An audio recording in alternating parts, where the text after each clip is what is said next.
please prepare yourself for a conversation with Vodafone Technology. So we have our incredible moderator, Adana Welch. We have Isaac Bello and Nana Oti Boateng. Please give them a round of applause. Thank you for joining us today. We're all from Vodafone. The world is changing around us. Companies and organizations are wanting to be more digital, more inclusive, and more diverse. Vodafone is taking this responsibility really seriously. And we've made some commitment around diversity in our organization.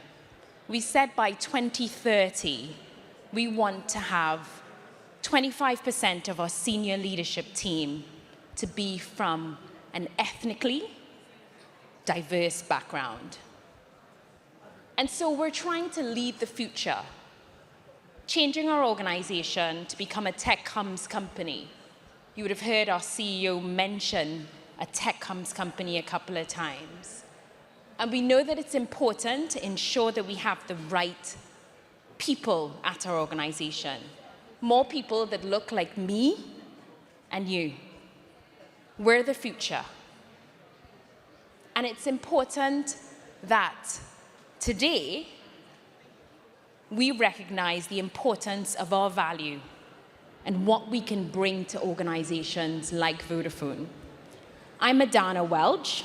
I'm the head of operations and the CTO office, and I'm also the business manager to the global CTO at Vodafone. Yes, a lot of words. So what do I actually do? I support Vodafone and the CTO to roll out our technology strategy. I'm also a key sponsor for race and ethnicity across technology. And today, I'm joined by two of my colleagues, Nana on my right and Isaac on my left. And we'll just have a conversation with you guys so that you can understand what it means to work at Vodafone and why it's so important that diversity and representation matters. So Nana, you are an innovation manager at Vodafone, a senior innovation manager. Tell me a little bit about what you do and why is that important? Thanks, Adana. So I sit in Vodafone Business, which is our arm that looks at our corporate business or our corporate companies. And I'm in charge of our 5G innovation. So what that basically means is spearheading or driving our 5G strategy to look at how companies can actually take advantage of 5G to truly transform their businesses. So we do this across all different verticals, so from health to manufacturing to every different vertical that you can think of. Wow.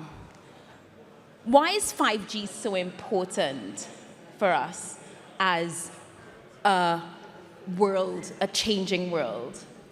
I think a lot of people look at 5G and then they just look at like faster speeds, look at Netflix and things like that. But to be honest, the real advantage of 5G is to businesses, and it's to change the world around us. And 5G has certain attributes that allows us to do that. So the fact that it has super low latency, it's extremely fast, has more bandwidth, that allows us to connect all different types of devices. And when you have connected devices, you have a connected world.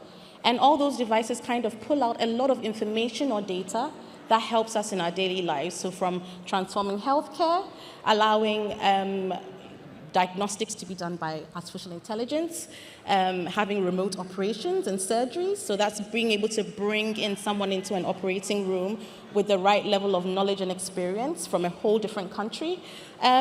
Even robotics, and even look at our stand over there, looking at things like tracking assets along different routes all across the globe and knowing exactly what happens to them at every particular instance. That's what 5G does. Thank you, Nana. And you recently collected an award for Vodafone based on 5G. Can you tell us a little bit about that award and why we won? Okay. So Vodafone is very much about inclusion. And when we talk about inclusion, we're talking about digital inclusion as well. So usually a lot of our coastal areas or rural areas don't necessarily have the kind of connectivity that we'd find in, for instance, London, 5G, etc. So what we did was we actually put in 5G into Plymouth. And the interesting thing about this was not into Plymouth town, but actually the coast itself.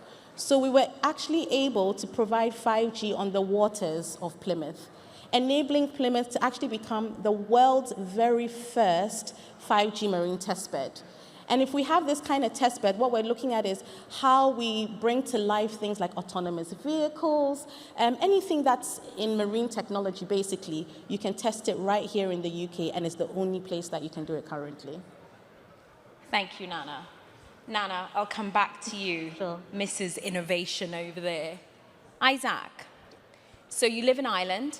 I do, yes. Tell me a little bit about what you do for Vodafone. You're a chapter lead. What's a chapter lead?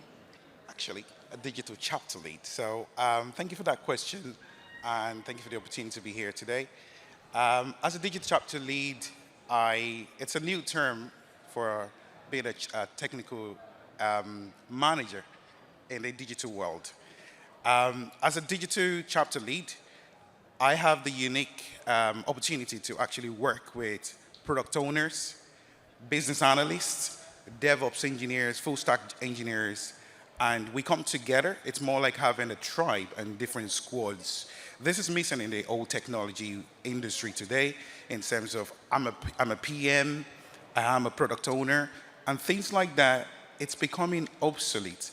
In order for you to be agile, you have to have the mindset of iteration. And how do you become this type of corporations or companies that would release iterations of great technologies, quick, fast turnaround? This is the changing market. So I act as that unique bond between technical expertise, and have been very fortunate to work with great minds, the young grads and the great minds of technology that's been there for years. Merging this mindset together helps me to be able to channel the knowledge and channel the expertise and deliver great products for Vodafone. And this will be online channels, and it could be even service desks and the likes of feet on the street technologies. Thank you, Isaac. And tell me, what are some of the products that you're working on or that your team are involved in at the moment? Thank you. Great work. I'll pick one in particular. It's the virtual assistants. So we're currently building virtual assistants. We have one of our few iterations live on the website. And what this brings to a customer is being able to actually talk to a virtual assistant.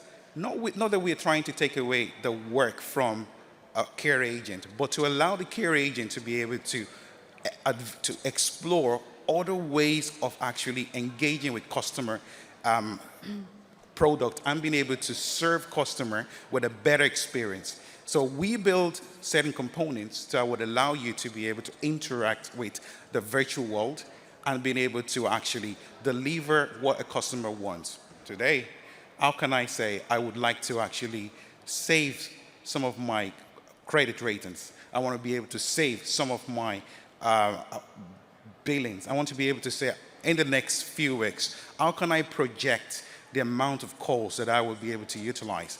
And the likes of this smart thinking is what we need to start introducing into technology. So we will build models and different data streams to be able to channel that together and be able to give a good projection for a customer. This is early stage, and we are getting there. Excellent stuff. Now, Isaac, you haven't always been at Vodafone. You've been at Vodafone, I think, 3 or 4 years now. And tell me a little bit about why Vodafone? Thank you. It is gratifying to work with a group of team that have the mindset of a future ideology. Vodafone gives that opportunity. I was contracting for a long time in the technical world, and I was fortunate to be part of the Vodafone team. We adopt the same strategy of you're allowed to fail. As we know, failure can seem as an ethical challenge for most corporations today. But with Vodafone, you're allowed to fail and learn fast. That is new to the world of technology. It's completely new. And in doing so, I can build iterations of my innovation and explore the customer interaction. And in doing so, I can learn from what the customer wants. I can learn from what my other colleagues in the work want and build that and learn fast from my mistakes and be able to explore other areas. This is changing technology as we are today. This is why you can have the likes of metaverse, you can have the likes of AI, and these are new technologies, these are new territories. There are fringe technologies out there that people would like to explore, and Vodafone gives you the opportunity to say, right, explore in this area, explore in this technology, learn from it, and become dominant of this area. Excellent. That's some super cool stuff. All right. So, Nana, I have a question for you. Isaac's been at Vodafone for 4 years. You've been at Vodafone for 8 years. Started in Ghana as a graduate, moved to the UK. What drives you, Nana? I'd say there are three key things. The very first one is purpose. I'm very much driven by being able to make an impact. And so in doing that, I think when you have that North Star and you're driven by purpose, things like perseverance and hard work naturally follow because you know exactly what you're trying to do. I'd say the second one is great role models. So role models in women in tech and Black women in tech. I've been blessed to be able to work with 2 Black female Vodafone CEOs, who are both CEOs of Vodafone Ghana. I've worked with numerous directors, female directors as well, both in Ghana and in the Vodafone UK. And I think doing that or having that as being able to interact with them obviously drives me forward to know that I can do same, and then also drives me to think that I could actually impact other people as well. And I think the very last one is the desire and the passion to know more. I like to know more and do more. And I always say that I am my own biggest critic and my own biggest competition. So in doing that, I'm always striving to learn different things and apply myself to different things. And I think that's why I've been able to be in Vodafone for the past 10 years. Oh, 10. Oh, Yes. Sorry. My apologies. So, Nana, I have mentored you. Yep. You have grown significantly over the years. What can you explain to us around, actually, I'm going to go back in time. In Ghana, you worked on a rig. Yeah. Tell us about a time on a rig and how it's different to what you do now. So I have a background in electrical engineering. And every engineer, I'd say there are 2 parts. People say there's software engineering and there's hardcore hands-on engineering. And I wanted to do both. Like I said, I like to push myself. So I was a oil field drilling engineer for Schlumberger. And so I was working across different countries in West Africa. Actually, well, I wouldn't say on land. I was a deep sea engineer, so I was just working on rigs. And one of the key differences I found between the oil and gas industry and the telecommunications industry was, number one, diversity. I was usually the only female on the rig. Whether it was for a drilling job, whether it was for catering, or anything. I was usually the only one out of 150 people who was female on the rig. And I think one of the key things there was I wasn't there as, for instance, any other kind of staff, but actually the one leading the job. And so that sometimes used to rub people the wrong way because they're like, who is this young Black girl leading this multi-million-dollar job? So there was a balance there where obviously you have to make sure you play things right because you need people to help you, but at the same time you have to kind of educate people and let them know that, you know, I'm here for a purpose. I can do this. I was put here for a reason. And so I have to, it's sad, but you have to kind of prove your worth. And then afterwards everyone is like, yeah, she can do it. She was here for the right reasons. But another thing about that industry is the fact that because it's so capital intensive, things don't change. And I'm someone who is very much about fast pace. And I think that's what telecommunications or technology gives me. Vodafone in particular is always ahead of the curve. And I think that's what keeps me engaged. And so one of the key differences here is obviously the fact that things are quite quick. There's a turnaround. I'm always engaged. But also the fact that Vodafone also is very much into women in technology, very much into diversity. For instance, my director actually sometimes calls me and says, oh, Nana, how do we approach this when it comes to black professionals? It shows how he's actually really vested in it and it's not lip service, right? So I think those are some of the differences in the two industries that I would pick out. Thank you. Isaac, back to you. So you've been in technology a little while. You've shown and demonstrated your capabilities. You've contracted at Vodafone and then got hired at Vodafone. What things do you want to see more of in the industry? There is something I put out there. You don't have to be tech savvy to work in the tech industry. It is very crucial, and the reason I said so is the way the industry is today, we are a cluster of intelligence. You can be a sole trader and contribute to tech. You could have childcare background and contribute to tech. All the information you gather from as a data analyst, you acquire the information. We could build models with the information that we've acquired from different backgrounds to actually better experience any industry. And this is why it's very crucial to understand that everyone is invited to be part of technology. This is why we're here today, right? Because we talk about inclusion. We talk about being part of the party. And I'm really pleased to have spoken to a lot of great minds here since yesterday. Great I did so because hearing people's mindset, hearing how they think, it makes you realize that I can come from finance and contributing to technology. And we can build out pseudocodes to be able to enrich your financial systems. And this is how the technology world is today. I'd like to see this in this industry. This is changing. We have a black community here today, and we have great people from great minds. And we want to start building, like some metaverse, I've mentioned that earlier. And we want to build models within that virtual world, virtual reality, for people to have empathy of what's happening in different continents.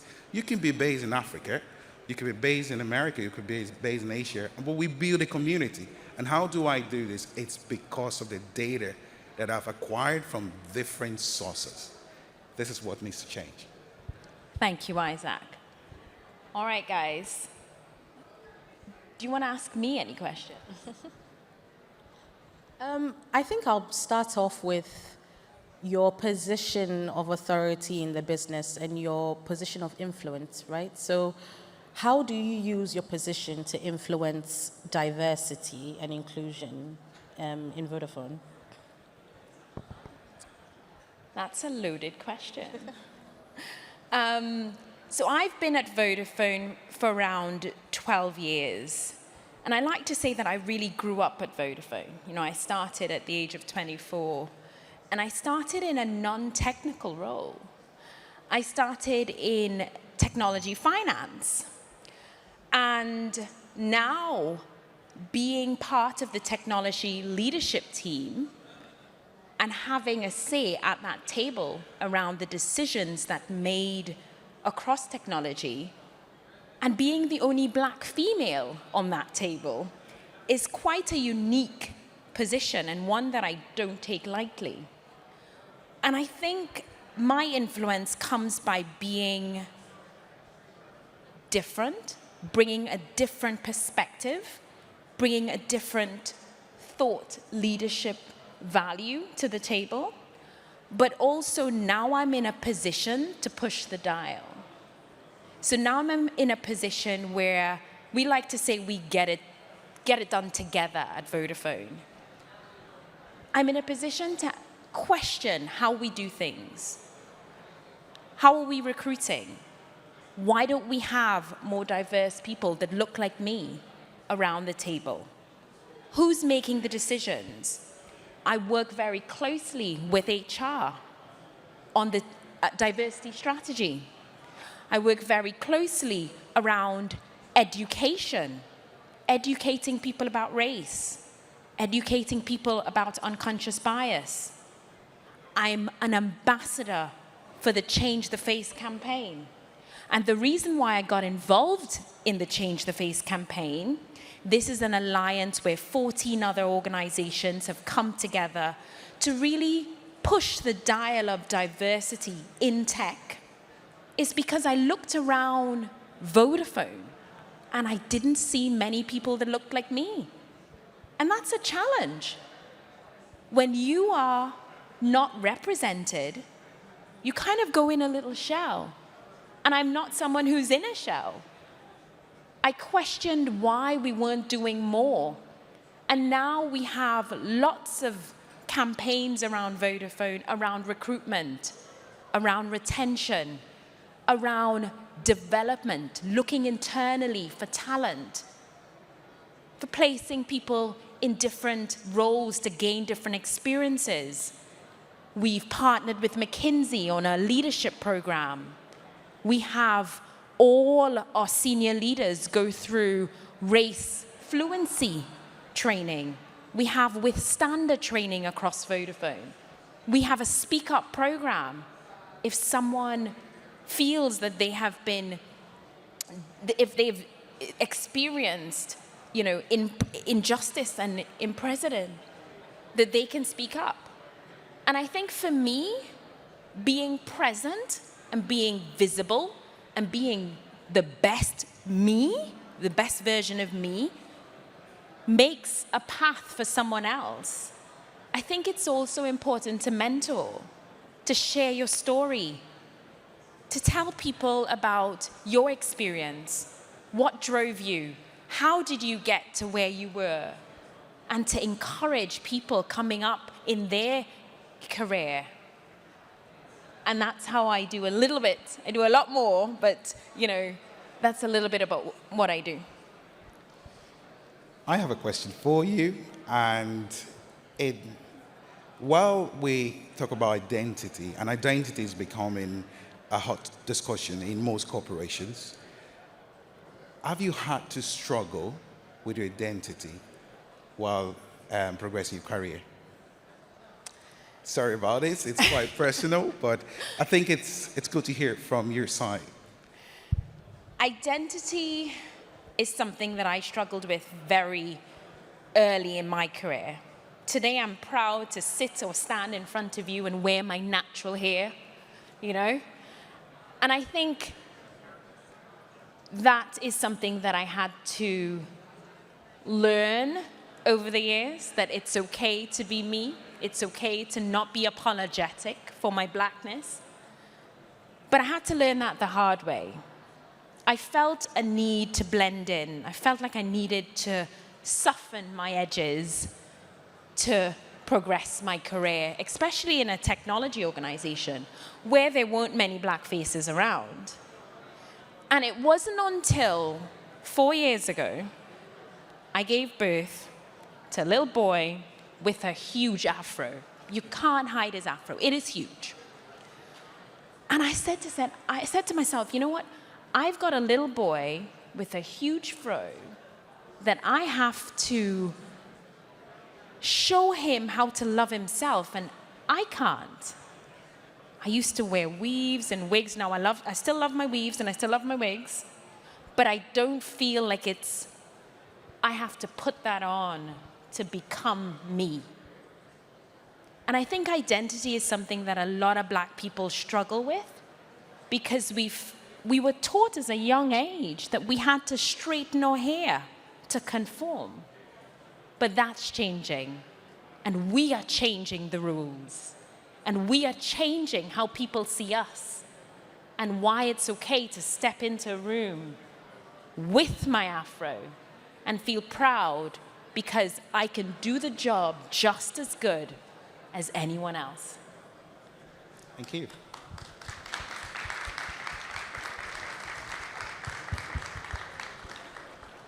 One more question, actually. Oh, okay. Gave me? How would you advise someone that's looking to further their career and get to that same level, that top level in IT industry, in the technology industry? What would you say they need to do? Especially, as you know, a lot of people struggle with identity, as you've called it out. So what would you say and how would you help them to get to that level? I think, for me, I've been really blessed to be in the place with the right opportunities. I never said no to anything. You know, I remember my boss saying to me, we have a problem in Kenya. Would you go down there and lead that project for me? And I said yes, although I didn't know what was the challenge, what was the problem, what I needed to do. But you qualify, and you qualify, and you ask questions, and you find out.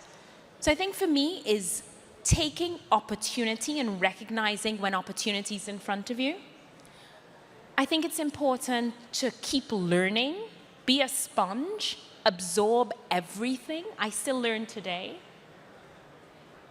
I think it's also important to seek out mentorship, seek out people who have been there, done it in the past, get their views on things, be vulnerable, say sometimes, I don't know.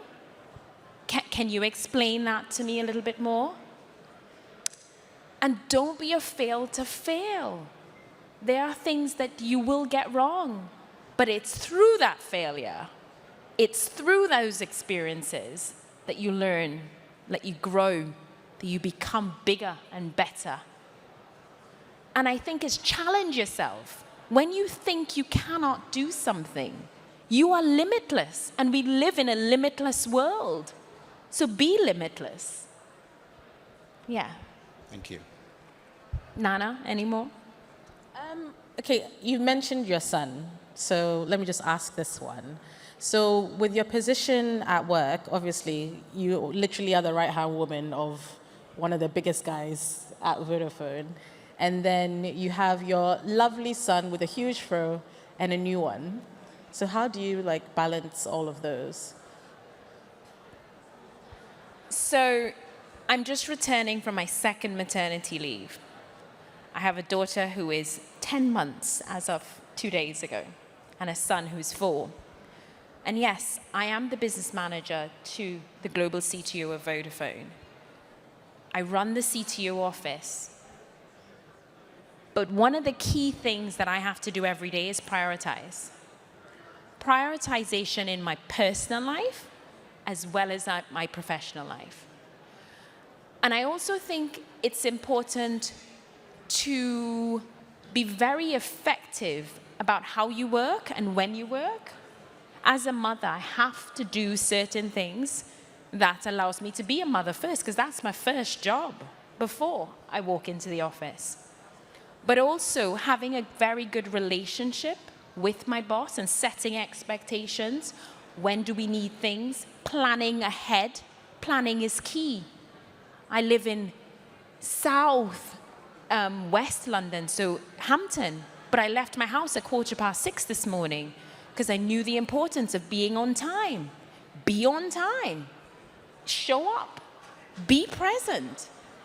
And I also think that being able to proactively juggle things is quite important as well. So sometimes I have to say no. Sometimes I have to say, no, I can't do that right now because I have other priorities. And I think that's one of the key things. Okay, so I have one more question for you, Nana. Tell me, explain to me a project that you worked on in your past that you're really proud of and why. So there've been a number of them, but I think based on what I say are my core principles, the biggest one would be one I did in Ghana called Vodafone Farmers Club. And basically that was a product that was helping us bridge the gap between farmers and the critical information that they need to improve their livelihoods. And I think this is where what Isaac said about not having to be in tech really makes sense. So obviously I'm not an agricultural specialist, right? But we're looking at how mobile technology can actually do good. So in this case, what we did was, or just to backtrack, for those of you who know Ghana, about 54% of the population are actually farmers. And so that's a big deal. But a lot of them have been still using historical patterns to do their work. And unfortunately, because of climate change and the rest, everything has gone haywire. So indirectly or directly actually impacts their livelihood because they don't get enough grain, and then obviously they don't get enough money, and that has the effect on their families. And then on the other hand as well, they are usually at the bottom hand side of the digital divide, right? So there were two things here. It was around bringing them into the digital space, providing some form of inclusion, and then also helping them improve their livelihoods. So we were able to build a product that gave them agricultural tips, market information, nutritional tips, and weather information specific to the crops they grew, and then also specific to their locations. And in addition to that, also provide some digital skills. Now, one of the reasons why this project is so dear to my heart and is one of the ones I'm most proud of is the fact that these farmers are not our usual target market. So I wouldn't call them illiterate, I call them differently literate people. So they did not understand English, and then obviously they don't use smartphones like us. So now we had to figure out how do we relay this information to them in a way that they will understand and will be able to act on. And this is where we had people like human design thinking experts. We had agricultural experts. We had people who you normally wouldn't find in the technology field coming together to figure out how we would service these farmers. So in the long run, we actually decided on sending it to them by voice SMS in 14 different languages. So you can imagine the back end of that, figuring out that Isaac grows corn and speaks language X, Adana grows cocoa and speaks language Y, and Nana does that. Think of that for 500,000 people, 14 different languages, X amount of different areas, weather information, tips, nutritional information. Basically, we made it work. And at the end of the day, we were able to improve their livelihoods by improving their yield by over 50%, having over 50% female participation, bringing their kids into digital technology, and at the end of the day, providing that impact that actually spurs me on and makes me feel that I have made the world a better place. So that was it. Super. Thank you so much, Nana. So we'll open the floor for questions. Please feel free to ask us any questions that you may have.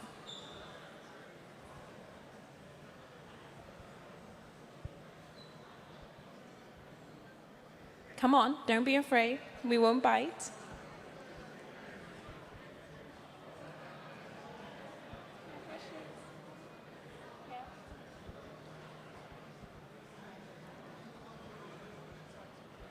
Hi. Ooh. How did the project that you just described come about? Was that through working with the farmers in Ghana? Like, how did that come about? How did you realize that a solution was needed? So again, like Adana said, my whole career has been in innovation and digital transformation. So again, it was the innovation team in Vodafone Ghana. But my mandate there, unlike here where I'm looking at 5G, was to look at how we can use mobile for development or for impact. So I was looking at our non-core areas. So usually our core areas would be your usual voice and data, but in this regard, we're now looking at things like agriculture. We're looking at things like energy access. We're looking at things like utility access, like even water, and how we use technology to bring that into the community. So then that was the strategy of the team. Now, obviously, another part of the team was creating those partnerships, because like I rightly said, we are not an agricultural institution, right? So we now had to look at the partners that we could bring on board. So a key one, for instance, was even the government, because the government was very keen on how we could do this and also bring into bear financial inclusion. So unlike here, where you have, card penetration is super high, everyone has their Apple Pay, the card penetration where I'm from, or from Ghana, is literally like 5%, 10%. So how do we use mobile technology to bring people into that? That's mobile money, which is M-Pesa, which again, Vodafone was the one that spearheaded and is like the biggest thing in the world right now when you look at mobile transactions. So how it came about was us deciding to think out the box, look at how we can deliver on our purpose as Vodafone to give back to the community, but at the same time, obviously, we're a revenue-generating company. Look at how we can balance that out and make sure that we bring to bear more people within our technology. So that's the inclusion bit, bringing people who, under normal circumstances, wouldn't be part of us, but then also make sure that we're providing benefits to the country at large. So that's what we did and how it came about. You're welcome. Okay, I think we're getting the sign to wrap up. So we'll leave you with these few words. Please come and see the Vodafone stand, come and network with us, come and talk to us, ask us the questions that you didn't want to ask publicly, and be in control of your career. Be limitless. Thank you.